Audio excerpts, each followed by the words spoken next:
The chair recognizes the gentlewoman from California, Ms. Pelosi, for 5 minutes. Thank you very much, Mr. Speaker. Mr. Speaker, this month we observe the 50th anniversary of the coup in Chile. It is important to note that the role that the House played in declassifying documents relating to the United States' role in the coup of Allende and the presidency of Pinochet. In 1999, and I rise to pay tribute to our former colleague, Maurice Hinchey. He introduced legislation to declassify documents related to the coup in Chile. Following his leadership, I took his legislation to the House Intelligence Committee conference discussion. In our markup of the conference report of the Intelligence Authorization Act for fiscal year 2000, I was successful in getting the amendment passed in the committee that mirrored the Hinchey legislation.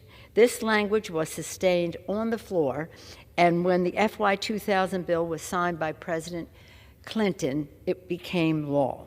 The legislation stated that no longer than 270 days following enactment, we wanted a shorter period of time, they wanted a longer period of time. This was the compromise. 270 days following the enactment, the CIA had to submit a report on all of its activities and various events in Chile in 3 categories: the assassination of President Salvador Allende, the ascension of Pinochet to the presidency, and the violation of human rights committed by the henchmen of President Pinochet.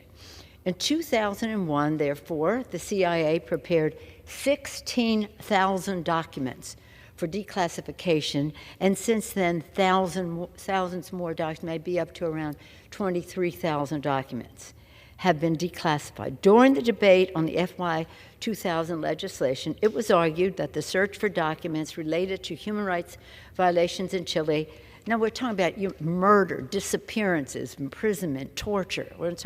That's what we're talking about, talking human rights violations, directed by the National Security Council was sufficient. They said, we did that, it's sufficient. They said nothing further was needed and raised the question of how much money will this cost and how much time will it take of the Director of Central Intelligence to produce an adequate report. But Mr. Hinchey argued, Maurice Hinchey argued, in these words, it is time that the Central Intelligence Agency accounted for its role in the military coup that toppled the democratically elected government and Salvador Allende's government and led to his death. The American people need to know how our government supported the rise of Augusto Pinochet, a ruthless dictator who systematically murdered and tortured his enemies. Those were the words of Maurice Hinchey.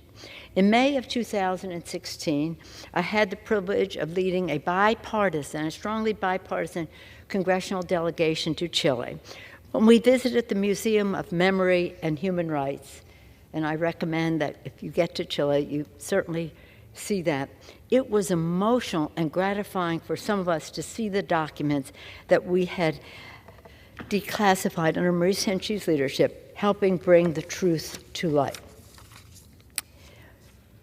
To this day, in Chile, there is still great sadness about the loss of life and other crimes against humanity perpetrated by Pinochet's henchmen.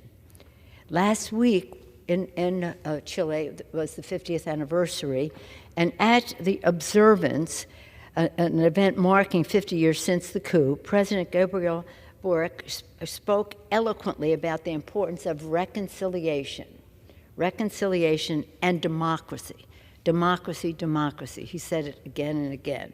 Thankfully, the president had also called for a plan to find the nearly 1,500 people who are still missing, unaccounted for them and for their families. It is my hope that this spirit will lead to more revelations and accountability.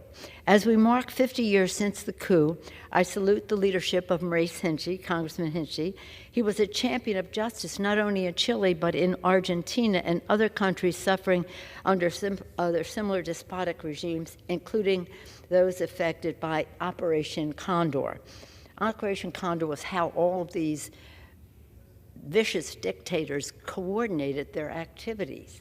He saw the connection and coordination among the dictatorships in the death and violence in their country, and in relentlessly speaking out against it, he made a difference. His family is still active in civic life of New York State.